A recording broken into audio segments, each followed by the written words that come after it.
ಗೊತ್ತಿದ್ದೀರಾ? ಈ ಹೂವು ನೋಡಿ ಮೈ ಡಿಯರ್ ಫ್ರೆಂಡ್ಸ್, ಇದು ಹೂವು ಇದೆಯಲ್ಲ ಒಳಗಡೆಗೆ, ಇದು ಎಷ್ಟು ವರ್ಷ ಬದುಕಿರುತ್ತೆ? ಇದು 24 ಗಂಟೆ ಟೈಮು. ಆದ್ರೂ ಎಷ್ಟು ಕಿಲ ಕಿಲ ಅಂತ ನಗಾಡ್ತಾ ಇದೆ. ನಾವು ಒಂದು 60ರಿಂದ 70 ವರ್ಷ ಬದುಕಬೇಕು. ಹೆಸರ್ನ ನಾವ್ ಯಾವ ತರ ಕಿಲ ಕಿಲ ಅಂತ ನಗಾಡ್ಬೇಕು ಅಂತ ಯಂಗ್ಸರ್ ಹೇಳೋದು. ನಮ್ಗಿರೋ ಪ್ರಾಬ್ಲಮ್ ನಿಮ್ಗೇನ್ ಗೊತ್ತು? ಅದರ ಕರೆಕ್ಟಲ್ಲ, ನಮ್ಗಿರೋ ಪ್ರಾಬ್ಲಮ್ ನಿಮ್ಗೇನ್ ಗೊತ್ತು ಸರ್? ಹೆಂಗ್ ನಗಾಡಕ್ಕಾಗತ್ತೆ ಸರ್? ಏನ್ ಹೇಳ್ತಾರಲ್ಲ, ಹಿಂದೆ ಮುಂದೆ ಎಲ್ಲ ನಮ್ಗೆ ಗೊತ್ತು ಸರ್ ಅಂತೇಳಿ. ಎಸಾರ್ನೋ ಅದೆಲ್ಲ ಕ್ಲಿಯರ್ ಮಾಡ್ಕೋಬೇಕು ಅಂತಂದ್ರೆ ಈ ಸ್ಟೇಜ್ ನಾನು ಆಯ್ಕೆ ಮಾಡ್ಕೊಂಡಿರೋದು ಮೈ ಡಿಯರ್ ಫ್ರೆಂಡ್ಸ್.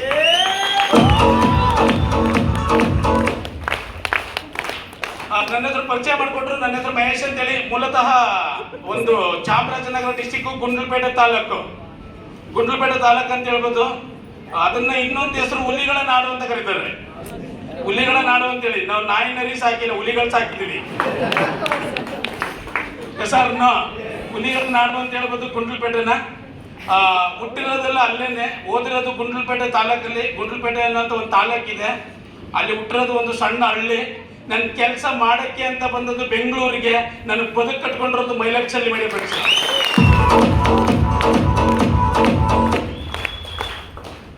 ನಮ್ದು ಅಷ್ಟೇ ಒಂದು ಪೂರ್ ಬ್ಯಾಕ್ ಗ್ರೌಂಡ್ ಅಂತ ಹೇಳ್ಬೋದು. ಪೂರ್ ಬ್ಯಾಕ್ ಗ್ರೌಂಡ್ ಅಂತ ಹೇಳಿದ್ರೆ ಏನಪ್ಪಾ ಅಂತ ಹೇಳಿದ್ರೆ, ನನಗೆ ಸಕ್ಸಸ್ ಅಂದ್ರೆ ಏನು ಅಂತ ಹೇಳಿ ನಿನ್ನೆ ಗೊತ್ತಾಯ್ತು. ನನಗೆ ಮೊನ್ನೆ ಅಂದ್ರೆ ಒಂದು ವಾರದ ಹಿಂದೆ ಗೊತ್ತಾಯ್ತು.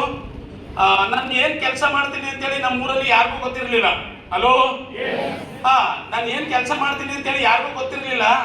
ನಮ್ಮ ತಾಯಿ ರೇಷನ್ ಅಂಗಡಿ ಹತ್ರ ಹೋಗಿದ್ದಾರೆ. ಏನಕ್ಕೋಸ್ಕರ? ಅದೇ 30 kg ಅಕ್ಕಿ ಕೊಡ್ತಾರಲ್ಲ, ಹಲೋ, ಅದನ್ನ ತಗೊಂಡ್ ಬರಕ್ ಹೋಗಿದ್ದಾರೆ.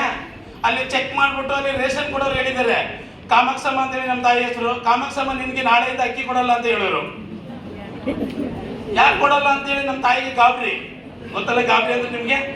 ನೀವ್ಯಾರು ಅಲ್ಲಿಂದ ಬಂದಿರೋದು. ಯಾಕಪ್ಪ ಅಂತ ಹೇಳಿದ್ರೆ, ನಿನ್ ಮಗ ಏನೋ ಬೆಂಗಳೂರಲ್ಲಿ ಗೌರ್ಮೆಂಟ್ಗೆ ಟ್ಯಾಕ್ಸ್ ಕಟ್ತಾ ಇದ್ದಾನಂತಲ್ಲ, ಅದಕ್ಕೋಸ್ಕರ ರೇಷನ್ ಕಾರ್ಡ್ ಕ್ಯಾನ್ಸಲ್ ಮಾಡಿದ್ದಾರೆ.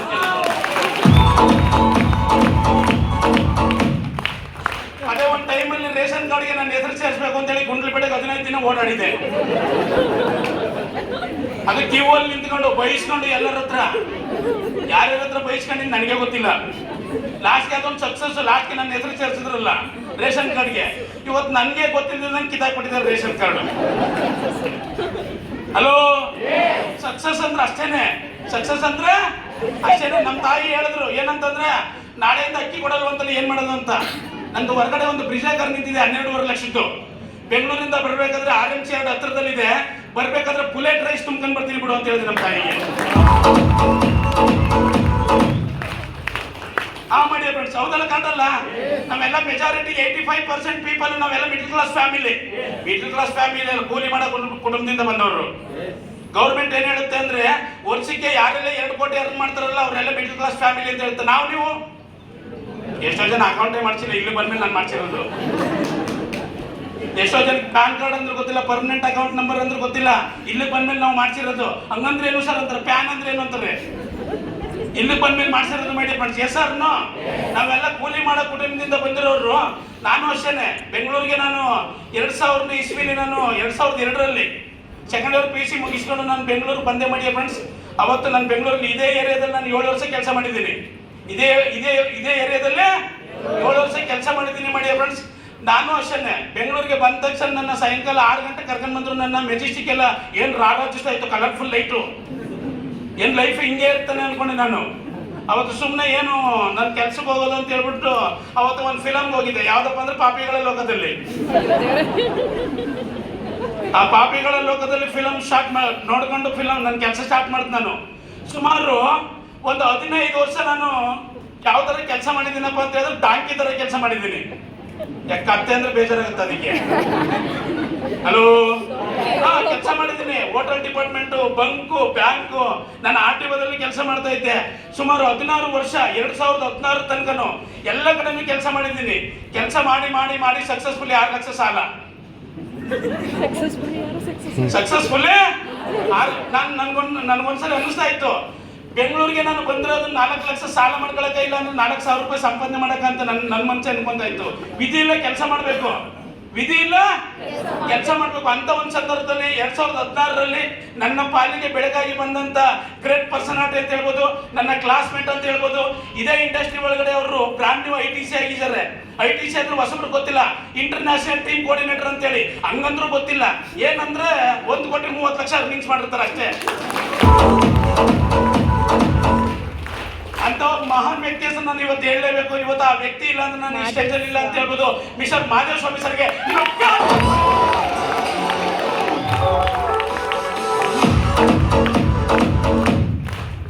ಒಂದೇ ಒಂದು ಅವಕಾಶ ಕೊಟ್ಟಕ್ಕೆ. ಮೈ ಡಿಯರ್ ಫ್ರೆಂಡ್ಸ್, ನಿಮ್ಮಂಗೆ ನಾನು ಬಂದು ಕುತ್ಕೊಂಡು ನೋಡಿದ್ದೀನಿ. ನಾನು RTO ಕೆಲಸ ಮಾಡ್ತಾ ಇದ್ದೀನಿ. ನಾನು ದಿನ 2,000 ರೂಪಾಯಿ ಸಿಕ್ಕದು ನನಗೆ ಇನ್ಕಮ್. ಎಷ್ಟು? 2016ರಲ್ಲಿ 2,000 ರೂಪಾಯಿ ಸಿಕ್ಕಿರೋದು. ಆವಾಗಲೇ 60,000 ರೂಪಾಯಿ ಅಂದ್ರೆ ನನ್ನ ತಲೆ ನಿಲ್ತಿರ್ಲಿಲ್ಲ. ಯಾಕೆ ಡೈಲಿ 2,000 ರೂಪಾಯಿ ಸಿಕ್ಕೋದಲ್ಲ, ದಿನಕ್ಕೆ 4 ಅವರ್ ಕೆಲಸ ಮಾಡ್ಕೊಂಡು ಹೋಗ್ತಾ ಇದ್ದೆ ಮನೆಗೆ. ಅಂತ ಸಂದರ್ಭದಲ್ಲಿ ಮೈ ಡಿಯರ್ ಫ್ರೆಂಡ್ಸ್, ಒಂದಿನ ಬಂದ್ಬಿಟ್ಟು ನನಗೆ ಅವಕಾಶ ಕೊಟ್ಟಿದ್ರು. ಅವಕಾಶ ಹೆಂಗಪ್ಪ ಕೊಟ್ಟರು ಅಂತ ಹೇಳಿದ್ರೆ, ಒಂದು 4 ಜನಕ್ಕೆ DL ಮಾಡಿಸ್ಬೇಕು ಅಂತ ಕಳ್ಸಿದ್ರು. ನನ್ನ ಕರ್ಸಕ್ಕೆ ಭಾರಿ ಅರಸಾಹಸ ಮಾಡಿದ್ದಾರೆ. ಓಕೆನಾ? ಮಹೇಶ್ ಈ ಥರ ಒಂದು ಅವಕಾಶ ಇದೆ ಅಂತ ಕರೆದಿಲ್ಲ, ಅವ್ರ ಫ್ರೆಂಡ್ ಕಡೆಯಿಂದ ಕರ್ಸಿರೋದು ನನ್ನ. ಮಹೇಶ್ ಬರಲ್ಲ ಅಂತ ಹೇಳ್ಬಿಟ್ಟು, ಕ್ಲಾಸ್ಮೇಟ್ ಅಲ್ವಾ, ಕ್ಲಾಸ್ಮೇಟ್ ಅಂದ್ರೆ ಮಾತು ಕೇಳಲ್ಲ ಅಂತ ಹೇಳ್ಬಿಟ್ಟು ಬಂದ್ಬಿಟ್ಟು 4 ಜನಕ್ಕೆ DL ಮಾಡಬೇಕು ಅಂತ ಹೇಳಿದ್ರು. ಅವ್ರಿಗಿಂತ ಫಸ್ಟ್ ನಾನೇ ಬಂದು ನಿಂತಿದ್ದೆ ಕಾರ್ಪೊರೇಷನ್ ಹತ್ರ. ಓಕೆನಾ? ಬಂದು ಮಾತಾಡಿಸ್ತೆ ಅವ್ರನ್ನ, ಮಾದೇವಸ್ವಾಮಿ ಸರ್ನ. ಏನಂತಂದ್ರೆ, ಎಲ್ಲಿ ಮಾದೇವಸ್ವಾಮಿ ಯಾರು DL ಮಾಡ್ಸೋರಿಲ್ವಾ ಅಂತ. ಆಮೇಲೆ ಬರ್ತಾರೆ, ಲಾಸ್ಟಿಗೆ ಮೀಟ್ ಮಾಡಿಸ್ತೀನಿ, ಒಂದು ಪ್ರೋಗ್ರಾಮ್ ಇದೆ ಕುಂತ್ಕೊಂಡು ನೋಡು ಅಂದ್ರು. ನನ್ನ ಪ್ರೋಗ್ರಾಮ್ ನೋಡೋಕೆ ನನಗೆ ಟೈಮ್ ಇಲ್ಲ, ಬೇರೆ ಯಾರು ಡಾಕ್ಯುಮೆಂಟ್ಸ್ ಕೊಡೋಕೆ ಕರಿತಾ ಇದ್ದಾರೆ, ನಾನು ಅಲ್ಲಿಗೆ ಹೋಗ್ಬೇಕು ಅಂತ ಹೇಳಿದೆ. ಏನೋ ಒಂದು ಅರ್ಧ ಗಂಟೆ ಕುತ್ಕೊಂಡು ಪ್ರೋಗ್ರಾಮ್ ನೋಡಬಾರೆ, ನೀನು ಯಾಕೆ ಅರ್ಜೆಂಟ್ ಮಾಡ್ತಿದ್ದೀನಿ ಅಂತ ಹೇಳಿದ್ರು. ಕುಂತ್ಕೊಂಡು ನೋಡಿದೆ. ನಿಮಗೆ ಗೊತ್ತಾಯ್ತಲ್ಲ, ಪ್ರಾಡಕ್ಟ್ ತೋರಿಸಿದ್ರು, ಚಪ್ಪಾಳೆ ಹೊಡೆದ್ರಲ್ಲ, ನಾನು ಅದೇ ಥರ ಚಪ್ಪಾಳೆ ಹೊಡೆದೆ. ವಾರಕ್ಕೆ 2,10,000 ರೂಪಾಯಿ ಅಂದ್ರು, ಅದಕ್ಕೂ ಚಪ್ಪಾಳೆ ಹೊಡೆದೆ. ಓಕೆನಾ? ಎಲ್ಲರೂ ಎದ್ದೋದು, ನಾನು ಎದ್ದೋದೆ ಮನೆಗೆ. ಓಕೆನಾ? ಮಾದೇವಸ್ವಾಮಿ ಸರ್ ಫೋನ್ ಮಾಡಿ ಕೇಳಿದ್ರು, ಮಹೇಶ್ ಪ್ರೋಗ್ರಾಮ್ ನೋಡಿದ್ರೆ ಏನು ಅನ್ನಿಸ್ತು ಅಂತ. ನಾನು ಬಿಟ್ಬಿಡು ನೀನು ಅಂದೆ. ಯಾಕಂದ್ರೆ 35,000 ರೂಪಾಯಿ ಕೊಡಬೇಕು ಅಂದ್ರಲ್ಲ. ಅದೇ 35,000 ರೂಪಾಯಿ ಇದ್ರು ಕೂಡ ನಾನು ಬಡ್ಡಿ ಕಟ್ಕತ್ತೀನಿ ಅಂತ ಹೇಳಿದ್ದೆ ಮಾದೇವಸ್ವಾಮಿ ಸರ್ಗೆ. ಅವಾಗ ಮಾದೇವಸ್ವಾಮಿ ಸರ್ ಅಂತ ಹೇಳ್ತಿರಲಿಲ್ಲ, ಕ್ಲಾಸ್ಮೇಟ್ ಅಲ್ವಾ, ಮಾದೇವಸ್ವಾಮಿ ಅಂತ ಹೇಳ್ತಿದ್ದೆ. ಮನೆ ಹತ್ರ ಒಂದು 7 ಗಂಟೆಗೆ ಫೋನ್ ಮಾಡಿ ಒಂದಿನ, ಮಹೇಶ್ ಎಲ್ಲಿದ್ದೀ ಅಂತ ಕೇಳಿದ್ರು. ನಮ್ಮ ಮನೆ ಸ್ವಲ್ಪ ಹಳ್ಳ, ಹಿಂಗೆ ನಿಂತ್ಕೊಂಡು ಮಾತಾಡ್ತಾ ಇದ್ದಾರೆ. ಕೆಳಗಡೆ ಕೂತಿದ್ದೀನಿ ನಾನು ಮನೆ ಒಳಗಡೆಗೆ. ಮಹೇಶ್ ಎಲ್ಲಿದ್ದೀ ಅಂತ ಹೊರಗಡೆ ಇದ್ದೀನಿ ಅಂತೆ.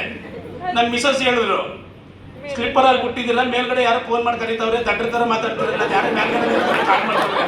ಸೊ ಇಲ್ಲಿಗೂ ಬಂದೆಲ್ಲ ಹುಡ್ಕೊಂಡು ಅಂತೇಳಿ. ಓಕೆ, ನಮ್ಮ ಮನೆಗೆ ಬಂದರು, ಕಾಫಿ ಟೀ ಕುಡ್ಕೊಂಡು ಮಾತಾಡಿದ್ರು. ಮಹೇಶ್ ಬಂದು, ನಾನು ನೀನು 16 ವರ್ಷ ಆಯ್ತು, ಏನು ಮಾಡಿದ್ದೀವಿ ಅಂತ. ಏನು ಮಾಡಿಲ್ಲ, 6 ಲಕ್ಷ ಸಾಲ ಮಾಡ್ಕೊಂಡಿದ್ದೀನಿ ಅಂತೆ. ಹೌದಲ್ಲ? ಇನ್ನೂ ಒಂದು 10 ವರ್ಷ ಇದ್ರೆ ಏನಾಗ್ಬೋದು, ಇನ್ನೂ ಒಂದು 15 ಲಕ್ಷ ಸಾಲ ಆಗುತ್ತೆ. ಹಲೋ? ಅಂತ ಸಂದರ್ಭದಲ್ಲಿ ಸಾಲ ಮಾಡ್ಕೊಳ್ಳೋಕೆ ಬೆಂಗಳೂರಲ್ಲಿ ಇರ್ಬೇಕಾ, ಊರ್ಲಿ ಇರ್ಬೋದಲ್ಲ ಅಂತ ನನಗೆ ರಿಯಲೈಸ್ ಆಯ್ತು. ಸರಿ ಆಗಪ್ಪ, ಆಯ್ತು, ನೀನು ಹೇಳ್ದೆ, ನಾನು ಕೇಳಿ ನೀ ಏನು ಮಾಡಬೇಕು ಅಂತ ಹೇಳಿದೆ. ಅಂತ ಸಂದರ್ಭದಲ್ಲಿ ಮಾಡಿ ಫ್ರೆಂಡ್ಸ್, ಓಕೆನಾ, ಸ್ಟಾರ್ಟ್ ಮಾಡ್ತೀನಿ ಅಂತ ಹೇಳ್ಬಿಟ್ಟೆ. ಒಂದು 35,000 ರೂಪಾಯಿ ಅರೇಂಜ್ ಮಾಡ್ತೀನಿ ಅಂತ ಹೇಳಿದೆ. ಆ ಟೈಮಲ್ಲಿ ಏನಪ್ಪ ಅಂತ ಹೇಳಿದ್ರೆ, ಅವರು ಹೋದ್ರು, ಎದ್ದೋದ್ರು. ನಾನು ಸ್ಟಾರ್ಟ್ ಮಾಡ್ತೀನಿ ಅಂತ ಹೇಳಿದೆ ನಾನು, ಯಾಕಂದ್ರೆ ನಾನು ನೋಡ್ಕೊತೀನಿ ಅಂತ ಹೇಳಿದ್ರಲ್ಲ ಅವರು. ನಮ್ಮ ಮಿಸಸ್ ನನ್ನ ಮೇಲೆ ಜಗಳ, ಹೆಂಗೆ ಸ್ಟಾರ್ಟ್ ಮಾಡ್ತೀರಾ, 35,000 ರೂಪಾಯಿ ಎಲ್ಲಿದೆ ನಿಮ್ಮ ಹತ್ರ, ಹೆಂಗೆ ಸ್ಟಾರ್ಟ್ ಮಾಡ್ತೀರಾ ಅಂತ. ರಾತ್ರಿ ಊಟ ಮಾಡ್ಬೇಕಾದ್ರೆ ನಮ್ಮ ಮಿಸಸ್ನೇ ನೋಡ್ತಿದ್ದೆ ಹಿಂಗೆ. ನನ್ನ ಯಾಕೆ ನೋಡ್ತೀರಾ ಹಿಂಗೆ ಅಂತ ಹೇಳಿದ್ರು. ನಾನು ಇನ್ನು ನೋಡ್ತಾ ಇಲ್ಲ, ಕಿವಿಲಿ ಹ್ಯಾಂಗಿಂಗ್ಸ್ ಹಾಕಿದ್ದೀರ ಅದನ್ನ ನೋಡ್ತಾ ಇಲ್ಲ ಅಂತ ಒಂದು ಸಂದರ್ಭದಲ್ಲಿ ಜಗಳ ಮಾಡಿದ್ರು. ನೀವೇನಾದ್ರು ಹ್ಯಾಂಗಿಂಗ್ಸ್ ಏನಾದ್ರು ಕೇಳಿದ್ರೆ, ನಮ್ಮ ಅಪ್ಪನ ಮನೆಗೆ ಹೋಗಿ ಪಿಚ್ ಕೊಟ್ಬಿಟ್ಟು ಹೋಗು ಅಂದ್ರೆ. ಹಲೋ? ಒಂದು ಸಂದರ್ಭದಲ್ಲಿ ಮಾಡಿ ಫ್ರೆಂಡ್ಸ್, ಅದು ಏನಾರಾಗಲಿ ನಾನೇ ಗೆಲ್ಬೇಕು ಅಂತೇಳಿ ಅವ್ರ ಜೊತೆ ಜಗಳ ಮಾಡಿ, ಆಟ ಮಾಡಿ ಆ ಬಿಸ್ನೆಸ್ ಅವತ್ತು ಸ್ಟಾರ್ಟ್ ಮಾಡಿದೆ 35,000 ರೂಪಾಯಿಲಿ. 35,000 ರೂಪಾಯಿಗೆ 43,000 ರೂಪಾಯಿ ಪ್ರಾಡಕ್ಟ್ ಬಂತು. ನನ್ನ ಹಣೆ ಬರನೇ ಚೆನ್ನಾಗಿಲ್ಲ ಅನ್ಕೊಂಡಿದ್ದೆ. ಹಲೋ? ನನ್ನ ಹಣೆ ಬರನೇ ಚೆನ್ನಾಗಿಲ್ಲ ಅನ್ಕೊಂಡಿದ್ದೆ. ಓಕೆನಾ?